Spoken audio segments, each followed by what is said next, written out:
안녕하세요. H채널의 한창훈입니다. 반갑습니다. 2019년 4월 7일 비트코인 및 암호화폐 Q&A를 시작하도록 하겠습니다. 먼저 댓글로 좋은 의견과 질문, 정보 공유해주신 분들에게 감사 말씀드리고 바로 시작을 해보도록 할게요. 윤기훈님이 써주셨고요. 베어러블 가이가 말하는 리플의 589의 의미가 코맥스 룰 589라는 썰이 있던데 뭔지를 모르겠네요. 이렇게 얘기해 주셨고, 저도 이제 코맥스 룰 589라는 썰이 있다고 얘기해 주셨는데 이 내용을 몰라서 제가 이제 검색을 해봤습니다. 검색을 해봤는데, 일단 코맥스 룰 589라는 이 내용은 뭐냐면 금은 선물 시장에서요, 이 규칙이에요. 2014년 12월 21일 일요일부터 이제 시행됐던 금은 선물에 대한 특별 이제 가격 변동 한도를 적용한다. 잠깐만요, 글자 크기를 키울 수 있나? 예, 예. 그래서 글자 크기를 좀 더 키워보겠습니다. 예. 그래서 금 선물 가격 변동 한도는 온스당 100달러, 200달러, 300달러, 400달러로 이렇게 변동한 거고요. 그 다음에 은 선물 가격 변동 한도를 온스당 3, 6, 9, 12 이렇게 이제 규정을 한 겁니다. 2014년도 12월 21일부터요. 이렇게 한 내용인 거고요. 그 다음에 또 이제 찾아보니까 이제 실버닥터라는 이 사이트에서 이런 내용이 나오더라고요. 뭐냐면 잔인한 상승 이렇게 해서 2014년도 12월 22일부터 발효된 코맥스 규정 589에는 언제든지 적용이 될 수 있고, 이제 이 룰에 의해서 만약에 16달러, 지금 실버 가격이 16달러라고 이제 가정을 했을 때, 만약에 아무도 은을 팔고 싶은 사람이 없는 그런 상황이 됐을 때 은 가격이 어떻게 올라갈 수 있느냐, 뭐 이건 어떻게 보면 당연한 건데, 아까 얘기했던 대로 3달러, 6달러, 9달러, 12달러씩 이렇게 증가를 할 거다. 그래서 뭐 첫째 날 3달러까지 올린 이후에 2분간 시장을 중지시키고, 또 매매가 이루어지지 않으면 또 그 다음에 6달러 올리고요. 그 다음에 또 매매가 이루어지지 않으면 또 2분 뒤에 또 9달러, 그 다음 12달러까지 올려서 더 이상 그렇게 됐음에도 불구하고 임기점에 이제 도달한 다음에 상한가겠죠. 그날 상한가에 도달한 다음에 더 이상 거래가 이루어지지 않으면 시장을 폐쇄한다. 그리고 그 다음날 다시 시장을 열어서 다시 또 그와 같은 방법으로 진행을 한다. 이런 내용입니다. 그런데 이거는 이제 그럼 이런 경우가 언제 발생될 수 있느냐라고 한번 생각을 해보면, 만약에 위기 상황이 와서 연준 페드가 뭐 MMT론을 꺼내면서 달러를 시장에 무지막지하게 이제 풀어내게 된다면, 그때는 이제 은 가격이라든가 금 가격이 실물 자산이다 보니까 지금 얘기했던 이 코맥스 규정 589 그 규정에 의해서 거의 이제 실제 시장에서 거래가 없이 계속 상승하는 그런 현상이 이제 벌어질 수 있겠다라고 봅니다. 그리고 이제 이 내용에 대해서 그 레딧에 어떤 사람이 이제 그 589달러와 589 그 코맥스 589 규정과 이게 이제 리플과 관련이 있다, 이렇게 얘기를 했습니다. 쿵후 너드라는 이 사람이 이제 썼는데, USD는 세계 기축통화가 되었고 결국 세계 경제에 필요한 유동성을 제공하기 위해 근본이제를 중단해야 했다. 이제 금을 기반으로 이제 통화를 발행해서 하다 보니까 세계 이제 어떻게 보면 경제가 성장하지 못했고, 그로 인해서 근본이제를 중단을 했던 겁니다. 했고, 이제 그 뒷받침되지 않는 돈에 대한 믿음을 유지하기 위해서 한 일 중 하나는 코맥스와 같은 곳에서 귀금속 시장을 낮추는 것이었다. XRP가 새로운 세계 준비 통화가 될 준비가 이제 되었으므로 달러는 이제 헌법상 원래 위임된 형태의 돈으로 이제 돌아갈 수 있는 상황이 된 거고요. 그래서 이제 코맥스 규칙 589는 사람들이 귀금속의 가치를 발견하는 동안 귀금속을 자신의 진정한 가치로, 그러니까 금과 은을 원래 그 가치로 다시 돌려줄 것이다, 이런 내용입니다. 거기서 이제 베어러블 가이 1, 2, 3의 성사진이 달러 그 깃발 색깔이 이제 금 색깔이다 얘기를 했고요. 여기 보시면 이거 사진 아마 여러분들 많이 보셨을 겁니다. 보셨던 것처럼 XRP가 이제 맨 위에 있고요. 그리고 이제 비트코인이 두 번째로 이제 있고, 그 다음에 달러가 이제 달러 이 기의 색깔이 금색입니다. 그래서 달러는 원래 이제 근본이제로 해서 돌아갈 거다, 회귀할 거다, 이 내용이고, XRP가 이제 기축통화의 역할을 하게 된다, 이런 내용입니다. 그래서 일단 저도 제가 보는 시각도 뭐 크게 다르진 않습니다. 뭐냐면 금과 은이 만약에 실제로 이제 달러가 시장에 무한히 공급되는 상황이 오고요. 그렇게 됐을 때는 당연히 이제 금이라든가 은 시장도 상승을 할 겁니다. 돈이 너무 많이 풀렸기 때문에 당연히 이제 실물 자산인 금은도 상승할 테고, 그 상황에서 어떻게 보면 이제 근본이제로 다시 달러는 돌아갈 수 있다, 뭐 이런 얘기 같아요. 일단은 뭐 이거 어디까지나 약간 썰이기 때문에 그냥 이런 정도로만 보시면 될 것 같고, 여러 가지 또 의미가 있을 수 있습니다.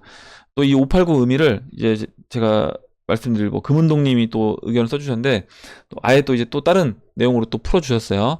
그냥 하나의 그냥 썰로 보시면 될 것 같아요. 그냥 재미삼아 이거는. 다음 보도록 하겠습니다. 건보이님이 써주셨고요. 읽어볼게요. 투자는 심리죠. 특히나 암호화폐 시장은 더군다나 심리죠. 자본시장이 제대로 편입되지도 못한 상황이죠. 블록체인은 기술이 중요하지만 그건 기술이 실용화되었을 때 문제죠. 암호화폐 시장에서 기술과 정신이라는 기준으로 투자한다는 건 현실성이 떨어지는 투자 접근이라고 생각합니다. 일반인이 기술에 대해서 판단하는 것도 한계가 있죠. 예, 맞습니다. 어떻게 보면 이제 일반인은 일반인, 뭐 저도 마찬가지고 저도 일반인이고요. 대중들은 우리가 사실 그 뭐 구글을 쓴다거나 유튜브를 제가 이제 영상을 찍고 뭐 올리고 이런 과정 속에서 그 뒷 배경에 어떤 기술이 적용돼서 내가 올린 영상이 올라가고, 이걸 또 어떤 사람들이 또 제 영상을 이제 보게 되는지 이런 부분은 모르고 그냥 하는 거예요.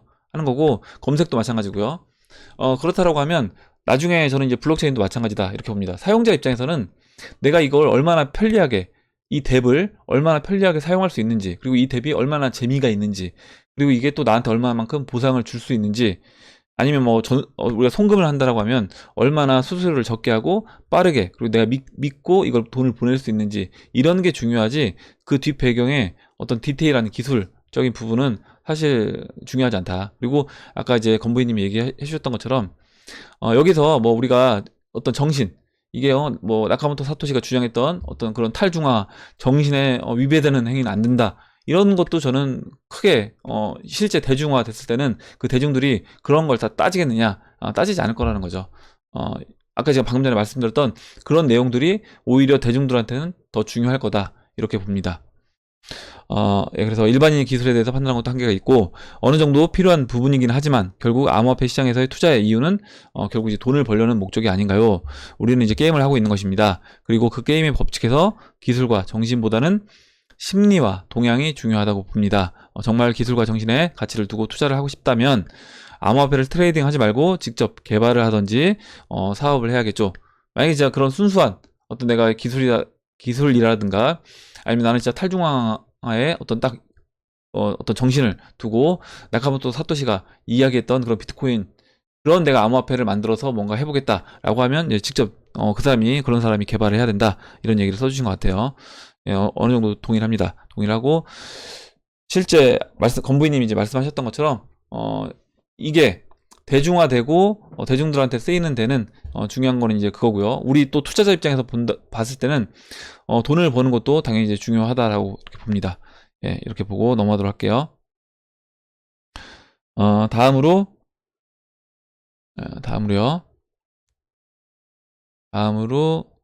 예, 크립토 리즈 리얼 파빈유 님이 써주셨고, 지금 분할 매수 중이라 시나리오 두 번째 시나리오로 갔으면 좋겠다, 이렇게 얘기를 해주셨습니다. 그 1-2 시나리오로 갔으면 좋겠다 얘기해 주신 것 같아요. 보면 제가 이제 많은 분들이 첫 번째 시나리오로 가는 걸 원하시는 분들이 많을 겁니다. 왜냐면 일단 시장이 워낙 하락장을 오래 이제 겪다 보니까 1년 넘게 겪다 보니까 빨리 좀 상승을 해서 뭔가 우리가 이제 보상을 받고 싶은 심리가 있을 수 있는데, 또 이런 지금 크립토 리드 파비님처럼 이와 같은 생각을 갖고 계신 분들도 있는 겁니다. 지금 내가, 왜냐면 난 더 사고 싶은데, 이 싼 가격에서 더 매수를 하고 싶은데 이게 지금 이제 올라가면 아까운 거죠.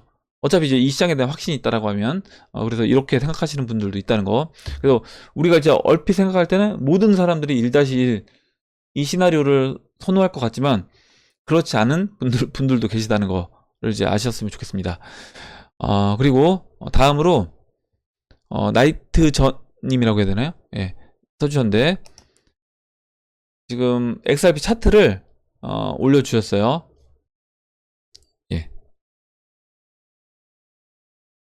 예, 보면 지금 이제 원화 차트고요. XRP 원화 차트고, 보시는 것처럼 이 고점과 고점을 연결했을 때 이 추세 라인을 돌파했다, 의미 있게 돌파를 했다, 이렇게 얘기를 해주셨습니다.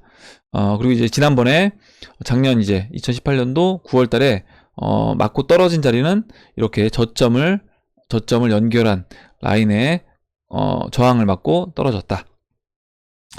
이렇게 볼 수 있고, 여기서 일단 돌파가 됐습니다. 돌파가 됐기 때문에 일단은 의미가 충분히 있다라고 보고 있고요. 원화시장에서. 물론 이제 돌파가 된 이후에 이 추세 라인을 지지대로 삼아서 또 이렇게 눌러줄 수 있는 겁니다. 눌러줄 수 있어요. 이제 그 부분도 이제 생각을 해보셔야 될 것 같고, 제가 이제 BTC 마켓 시장에서는 좀 더 이제 내려올 자리가 있다라고 말씀을 드렸는데, BTC 마켓에서 내려온다라고 하더라도 원화 마켓에선 올라갈 수 있는 겁니다. 제가 계속 말씀드렸지만 비트코인 가격이 여기서 이제 추세적으로 치고 올라간다라고 하면, 그때는 BTC 마켓에서는 오히려 이제 리플은 XRP는 떨어질 수 있는 거다. 그렇다고 하더라도 원화 마켓에선 추가적으로 상승할 수 있는 부분이고요. 이렇게 이제 된다라고 하면 다음번 상승에서는 지금 이 원화 마켓에서 이 추세 라인, 이 저점과 저점이 있는 이 추세 라인이 한 차례 또 저항으로 작용될 수도 있을 것 같아요. 그러면 지금 보시면 뭐 1200원에서 1600원 사이에 위치할 것 같은데, 만약에 올라간다라고 하면요. 이것도 한번 관심 있게 이제 보면 좋을 것 같습니다. 다음번에 원화 차트 이제 한번 생각을 해놨다가 또 그때 만약에 진짜 리플이 여기서 추가적으로 상승해서 1000원을 넘어간다라고 하면 이 자리가 이제 저항으로 작용되는지 보면 될 것 같습니다. 다음 보도록 할게요. 다음으로 이제 이상 실현님이 써주셨고요. 과거 패턴에서 불장이 왔을 때 지속 기간이나 예상 고점 정도는 예측이 가능한가요? 불장이 쓸고 간 뒤에 다시 조정장이 올 때를 대비해서 장기 투자 목적이긴 하지만 그때 맞춰 코인 개수를 늘릴 수 있다면 매도 매수를 해볼까 해서요, 얘기를 해주셨고, 제가 이제 계속 말씀드리지만 이렇게 이제 보시면 될 것 같아요. 뭐냐면 제가 이제 목표하는 여러분들한테 어떤 시나리오를 말씀드리고 비트코인 차트를 통해서 설명을 드립니다. 설명을 드리는데, 실제 제가 이제 계속 말씀드렸던 것처럼 뭐냐면 비트코인 가격이 당장 내일이라도 채널 상단부에 도달하면 저 같은 경우는 일정 부분 양을 덜어낼 겁니다. 근데 물론 이제 여러 가지 상황이 변수는 있을 수 있어요. 뭐냐면 만약에 갑자기 이제 미국 페드에서 앞으로 돈을 무한대로 찍어내서 MMT론을 내놓으면서 돈을 찍어내겠다, 이런 식의 이제 얘기가 나오면서 만약에 비트코인이 상승한다라고 하면, 그때는 그 채널 상단부에 도달을 한다라고 하더라도 우리가 모든 양을 정리를 하면 안 될 겁니다. 그때는 오히려 만약에 원래 계획대로 채널 상단부에 도달했을 땐 많은 물량을 정리를 하고 어떻게 보면 이제 뭐 20, 30% 물량만 홀딩해서 가져간다라고 했을 때, 오히려 만약에 정부 정책이 이제 그런 식으로 나온다라고 하면 그때는 그와 반대로 한다거나 적어도 이제 50% 되는 물량을 저는 가져가야 되지 않나, 이렇게 생각합니다. 한번 주봉으로 해서 이제 말씀을 드려보면, 지금 이런 얘기를 물어보신 것 같아요. 고점을 예측할 수 있느냐? 고점을 예측할 수 있느냐? 뭐 정확하게 예측한다는 거는 쉽지 않습니다. 쉽지 않은 거고, 그걸 예측해서 맞출 수 있다라고 하면 거의 뭐 이제 신의 영역에 저는 가까운 거다. 예. 다만 이제 이런 식으로 상승이 될 수 있겠다라고 이제 예상은 해보는 거고요. 그럼 이제 그에 맞게끔 나는 이제 이렇게 됐을 때는 이렇게 대응을 하겠다. 각자 이제 나름대로 이제 계획이 있으면 되는 겁니다. 물론 이제 그 계획대로 실행하는 것 자체도 쉬운 건 아니에요.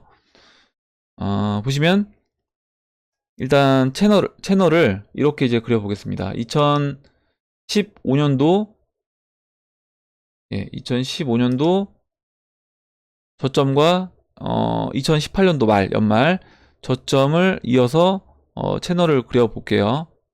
그러면 이와 같이 채널이 그려질 겁니다. 그리고 이제 고점은 일단 2017년 고점으로 이제 그렸어요. 제가 이제 드리는 말씀은 뭐냐면, 만약에 당장 진짜 내일이라도 비트코인이 미쳐서 이제 여기까지 이 채널 상단부까지 올라간다라고 하면, 이때는 이제 정리를 해줘야 되겠죠. 그러면 현재 위치에서 채널 상단부는 얼마냐? 갑자기 차트가 이제 안 나오는데, 현재 위치에서 채널 상단부는 나왔습니다. 지금 보시면 6만 달러 정도 돼요. 6만 달러. 만약에 현재 위치에서 그 6만 달러까지 그냥 치고 올라왔다라고 하면, 특별한 어떤 별다른 사유가 없다라고 하면 당연히 이제 비트코인 물량을 정리를 해줘야 되겠죠. 근데 뭐 갑자기 하루아침에 비트코인이 이렇게 올라갈 일은 없을 테고요. 이제 만약에 또 정부에서 그런 이슈가 나와서 갑자기 비트코인이 뭐 당장 내일이라도 이렇게 올라간다라고 하면, 그때는 어느 정도 정리를 해주고, 아까 말씀드렸던 것처럼 그런 정부 정책 변수가 있기 때문에 그때는 좀 많은 물량을 저는 비트코인을 들고 가야 되지 않겠냐, 그리고 이제 그런 어떤 정부 정책 같은 거 없이 2017년도 말처럼요. 그냥 비트코인이 이렇게 스물스물 올라가서 채널 상단부에 도달했다. 라고 하면 채널 상단부가 왔기 때문에 이때는 제가 만약에 100에 비트코인을 갖고 있다라고 하면 뭐 7, 80% 정도는 비트코인 물량을 정리를 해주는 게 맞겠죠. 네, 그렇게 보고 있습니다. 물론 이제 여기서 얼만큼 이 시장에서 머물지는 모르는 거예요. 뭐 2017년도처럼 잠깐 딱 터치를 해주고 내려올 수도 있는 거고요. 이때 한 달 정도 고점에서 머물렀습니다. 이때처럼 2013년도처럼 고점 영역에서 11월 달부터 그 다음 해 1월 27일까지 한 2달 정도 머물렀던 적도 있고요. 그래서 뭐 길어야 2달 정도가 될 테고요. 만약에 채널 상단부에 터치를 한다라고 하면 짧으면 한 달 정도 채널 상단부에 접근해서 위치에 있다가 빠진다. 이렇게 이제 보시면 될 것 같습니다. 다음 보도록 할게요. 다음으로 유주환님이 써주셨습니다. 네, 읽어보겠습니다. 궁금한 점이 있는데 암호화폐 상승 후 주식 저평가 되었을 때 주식 매수를 고려하라고 했는데 코스피 차트를 봤을 때 채널 하단부까지 하락을 보시는 건지요? 예, 어느 시점에서 매수 관점으로 바라봐야 하는지 궁금합니다. 일단은 예전에 제가 코스피 차트 채널 하단부 이건 이제 영상을 몇 번 올려드렸는데 제가 그 코스피 차트 제목으로 이제 영상 올리는 게 있어서 아마 그 영상을 찾아보시면 될 것 같은데 만약에 제가 이제 시간이 되면 찾아서 영상을 한번 올려드리도록 하겠습니다. 댓글에 이제 달아드리도록 하고요. 아마 차후에 제가 이제 코스피 차트를 말씀을 드릴 때 그때 이제 채널을 그려서 채널 하단부가 얼마인지 말씀을 드릴 텐데 제가 보는 채널 하단부는 코스피 지수로 한 1100 정도로 이제 보고 있습니다. 그래서 만약에 이번에 그 전 옐런 의장의 말대로 올해 말부터 금리 인하를 본격적으로 시행을 하고 금리 인하가 시작이 됐다는 거는 이미 실제 시장은 꺾였다라고 보는 겁니다. 금리 인하를 했을 때는. 그럼 이제 그때부터는 보통 이제 9개월 정도 안에 채널 하단부까지 내려왔다. 시장이요. 그러면 2020년 9월 정도 됐을 때는 주식시장은 바닥에 있을 거라고 예상을 하고 있는 겁니다. 그렇게 되고 바닥에 내려와 있는데 그 바닥이 한 1100포인트 정도로 이제 보고 있는 거죠. 저는 개인적으로. 그래서 그 정도부터는 이제 매수를 들어가 볼 만한 위치가 된다. 그래서 만약에 그때 이제 그 암호화폐는 충분히 올라와 있는 상황이고 코스피 지수가 그만큼 1100까지 빠져 있는 상황이라고 하면 그때부터 이제 분할로 암호화폐를 매도해서 매도한 부분을 이제 주식시장으로 옮기는 작업을 할 계획입니다. 네, 이렇게 설명드리고 넘어가도록 할게요. 다음으로 송기봉님이 써주셨고요. 예. 읽어보겠습니다. 작년 12월 업비트 차트 보고 A다 32원을 사고 싶어 발 동동 구르다가 사지 못했는데 당시 빗썸 가격은 66원이었다. 이제 해킹돼서 문고리 걸어 잠그고 또 이상한 현상이 발생되고 있다. 뭐 이런 차이는 묵살하겠는데 너무 차이가 난다는 거죠. 근데 이제 보니까 업비트는 리플은 374원인데 빗썸이 372원이다. 리플도 하락 시에는 가격 편차 1, 2원 차이가 나다 펌핑 들어가면 12원씩 차이 나면서 3%더 낮게 형성되니 이건 뭔지 나도 모르겠다. 이렇게 얘기를 해주셨고요. 일단 뭐 가격이 낮은 걸 사는 거는 크게 문제가 되지 않습니다. 만약에 빗썸에서 이렇게 리플이 업비트보다 가격이 싸다라고 하시면 만약에 지갑이 닫혀 있다고 하더라도 사시는 건 상관없어요. 사시는 건 어차피 싸게 사는 거니까. 그리고 지금 뭐 리플 가격 자체가 지금 싸기 때문에 사는 건 상관없습니다. 근데 이제 뭐 어거라든가 지켓이라든가 이제 몇 개 안 되는 종목들 그런 종목들은 지금 다른 거래소보다 뭐 2배 이상 넘는 종목들도 있고요. 이렇게 이제 펌핑이 돼서 올라가 있는 종목들이 있습니다. 근데 그런 종목들은 사시면 안 돼요. 왜냐면 물론 거기서 산 다음에 또 올라갈 수 있습니다. 2배 다른 거래소보다 2배 비싼데도 올라갈 수 있어요. 근데 지난번에 그 지갑 풀리면서 순식간에 가격이 이제 무너져서 내려오는 거 보셨을 겁니다. 그때 아마 2배 이상 넘는 가격에서 단기간에 그냥 무너지면서 바로 이제 그 다른 거래소 업비트라든가 이런 다른 거래소 가격과 이제 거의 다 맞물려서 닿았습니다. 그걸 본다라고 하면 사실 지금 2배 이상 되는 가격에서 내가 운이 좋아서 먹고 나올 수는 있겠지만 어느 순간 다시 그 낭떠러지로 떨어질지 모르는 그런 위치이기 때문에 저는 이제 그런 코인들은 사지 않는 게 좋다. 이렇게 말씀을 드릴게요. 그리고 이제 김태훈님이라고 제이슨님이 써주셨는데, 이제 제가 정치 이야기는 안 좋아하는데 외국에 있다 보니 한국 정부의 솜방망이 처벌과 거래소의 고객자산 관리에 대한 오만한 태도를 보고 있으면 북한과의 공작, 해킹 수행 등 여러 음모론이 신빙성 있게 느껴집니다. 이런 모습을 볼 때면 과연 탈중앙화를 빙자한 국민 감시 시스템이 아닐까 하는 염려도 드네요. 정신 건강을 위해서라도 가두리 펌핑장은 이용을 삼가는 게 좋겠습니다. 예, 맞습니다. 일단 아까 제가 말씀드렸던 것처럼 분명히 이제 뭐 먹을 수도 있습니다. 먹을 수도 있는데, 왜냐면 이제 보시면 그 차트 막 호가창을 보면 호가창 막 날아가는 거 보이니까 하고 싶은 욕구가 드실 거야. 제가 이제 구독자분 중에서도 야 빗썸 그 차트 보니까 막 내가 이거 매매하고 싶은 욕구가 생긴다 이러는데, 어떻게 보면 걔들이 노리는 게 이제 그겁니다.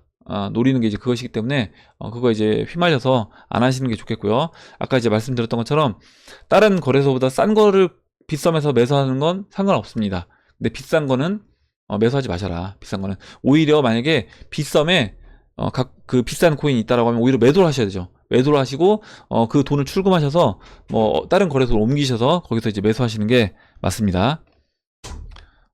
다음으로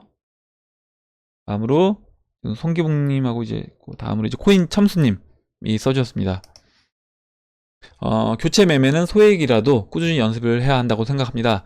저 같은 경우는 이제 시드에 10% 정도 교체 매매를 통해서 본인의 이제 포트폴리오 수량 늘리기를 통해 수량 늘리기를 하고 있습니다. 처음에는 자신이 없었는데 차트 분석을 보면서 많이 배웠습니다. 승률은 한 80% 정도 되는 것 같아요.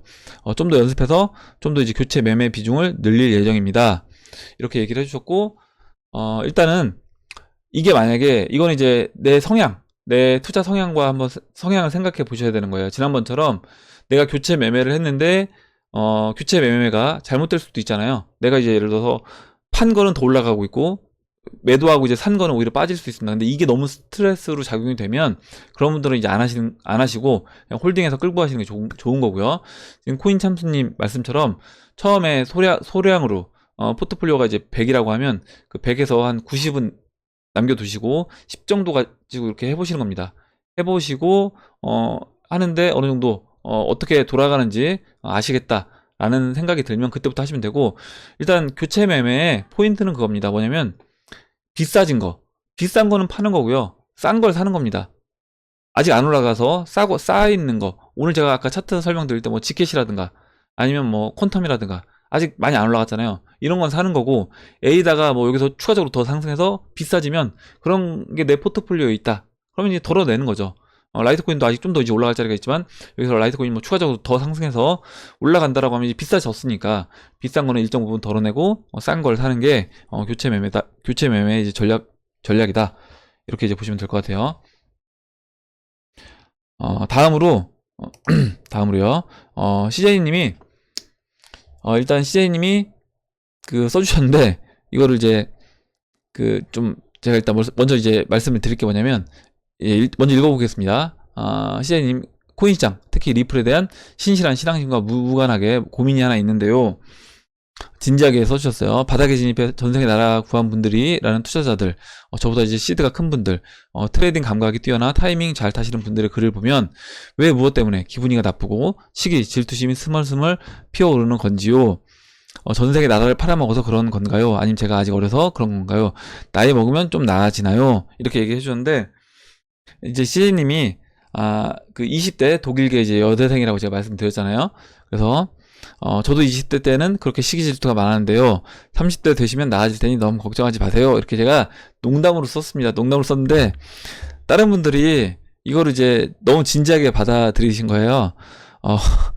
마커스님이 내면을 가꾸세요. 가진 것에 감사하고 작은 일에도 감사하면서 사십시오. 되게 진지하게 답변을 해주셨고, 나일강님도 성악설 혹은 성무 선악설 기억나시죠? 그겁니다. 인간의 본질이라 이렇게 해주셔서 제가 이거 보고 너무 웃겼어요. 그러니까 뭐 웃으면 안 되는데, 일단 마커스님하고 나일강님이 CJ님이 이게 지금 컨셉이어서 이 캐릭터입니다. 지금 인터넷에 원래 이제 본인 나이는 제가 이제 알고 있기로는 좀 이제 나이가 좀 있는 걸로 알고 있습니다. 있는 걸로 알고 있는데, 그 인터넷상에서 캐릭터를 20대 독일계 여대생으로, 이것도 밝히면 싫어하실 수 있는데 20대 독일계 여대생으로 지금 컨셉을 잡으시고 활동하시는 거기 때문에 제가 이제 농담 삼아서 이렇게 적어드린 건데, 또 이제 그걸 이제 모르시니까 마커스님하고 이제 나일강님은 그 내용을 모르셔서 이렇게 또 진지하게 써주셔서 제가 되게 웃었습니다. 댓글 보고. 예, 일단 이렇게 하여튼 뭐 재밌었어요. 저는 내용 읽고. 예, 넘어가도록 하겠습니다. 다음으로 자기 믿음님이 써주셨어요. 며칠 전 KBS 다큐 스페셜에서 중국 빈집 6,500만 채의 비밀을 보며 심각해서 언제 무너져도 무너지겠다라는 생각이 들더라고요. 저희 어머니도 이 영상을 보셨대요. 그래서 저한테 그러시는 거예요. 저희 어머니가 이제 제 또 애청자시기도 하거든요. 그래서 어머니가 야, 중국 이거 큰일 난 것 같다고, 걔네들 장난 아니라고 이렇게 얘기해 주셨습니다. 그래서 혹시 이거 KBS 다큐 스페셜 안 보신 분들 있으면 한번 보시면 지금 중국 상황이 어떤 상황인지 아실 수 있을 것 같아요. 말이 6,500만 채지 우리나라 인구가 5천만 명인데 그 5천만 명이 넘는 그 인구가 살 수 있는 5천만 명이 넘겠죠. 왜냐면 6,500만 채니까 1가구에 뭐 평균적으로 한 3명 정도 산다라고 하면 어마어마한 그 빈집입니다. 그걸 이제 보면서 심각해서 언제 무너져도 무너지겠다 이런 생각이 드셨고, 서브프라임처럼 중국 부동산 문제 또는 회사채 문제로 금융위기가 오게 된다면 암호화폐 쪽으로 자금이 몰릴 가능성이 높다라고 보시는 분들이 있더라고요. 예, 맞습니다. 그렇게 이제 보고 있고, 여기 이제 지금 구독자분들도 이제 그렇게 보고 계시고요. 저도 마찬가지로 그렇게 보고 있습니다. 저도 이제 그럴 가능성이 있어 보여서 홀딩 중인데 어떻게 생각하시나요? 이렇게 얘기를 해주셨고, 제가 이제 계속 보고 있는 방향 자체가 사실 이 방향입니다. 지금 자기 믿음님이 써주셨던, 앞으로 이제 경제 위기가 올 수밖에 없는 그런 구조예요. 왜냐면 이 달러라는 게 뭐 근본이제를 벗어나서 이제까지 계속 풀어낸 겁니다. 계속 풀어내서 어떻게 보면 이제 버블을 만들어냈고요. 여기서 이제 더 이상 어떻게 보면 이제 버블을 만들기 위해선 돈을 무한히 더 풀어내야 되는데, 돈의 가치, 달러의 가치가 이제 얼마 남지 않았다라는 거죠. 4% 정도밖에 남지 않았습니다. 원화 가치는 뭐 1%도 채 남지 않았어요. 그럼 이제 얼마 남지 않은 이 법정화폐가 0으로, 그 가치가 이제 0으로 수렴이 돼야 되는데, 그 0으로 수렴된다라고 했을 때 예전처럼 근본이제로 다시 돌아갈 수 있을까? 그거는 이제 쉽지 않다. 그게 이제 된다라고 하면 지금 그 기본 시스템 그리고 기축통화의 역할을 하고 있는 이 패권이 누군가에게로 다시 가야 된다. 그런데 그렇게 했을 때 그 기축통화의 패권을 과연 그들이 이제 놓아줄 것인가? 그렇지 않을 거라고 이제 보고 있고, 그럼 그들이 미리 준비한 작업을 해놓은 그 시장으로 저는 돈을 옮길 거다라고 보고 있는데, 그게 이제 암호화폐 시장으로 보고 있는 거죠. 뭐 암호화폐 시장에서도 제가 이제 보고 유력하다고 이제 보는 거는 뭐 리플, 비트코인, 스텔라 루멘 이런 종목들을 미리 금융 세력이 작업을 해서 지금 준비를 하고 이렇게 쭉 끌고 가고 있는 그런 과정 중에 우리가 이제 있는 거다, 이렇게 보고 있습니다. 혹시 이 다큐 스페셜은 안 보신 분들은 한번 꼭 보시기 바랍니다. 아마 유튜브에서도 나올 것 같은데, 유튜브에서 검색을 안 해봤는데 저는 이제 TV를 통해서 봤거든요. 안 보신 분들은 한번 보시면 도움이 될 것 같아요. 제가 이제 생각이 나면 오늘 영상 밑에다가 한번 검색을 해서 이 다큐 스페셜 있다면 유튜브에 제가 이제 링크를 걸어 놓도록 하겠습니다. 예. 오늘은 여기까지 하도록 할게요. 예, 오늘은 여기까지 하도록 하고, 그럼 이상으로 2019년도 4월 6일 비트코인 및 암호화폐 Q&A를 마치도록 하겠습니다. 오늘 나온 얘기들 중에 여러분들 뭐 의견 또 궁금하신 거 질문 있으시면 질문을 남겨주시면 다음 시간에 또 이야기를 해보는 시간을 가져보도록 하겠습니다. 영상이 도움이 되셨다면 좋아요와 구독 버튼 그리고 알림종 버튼을 눌러주세요. 감사합니다.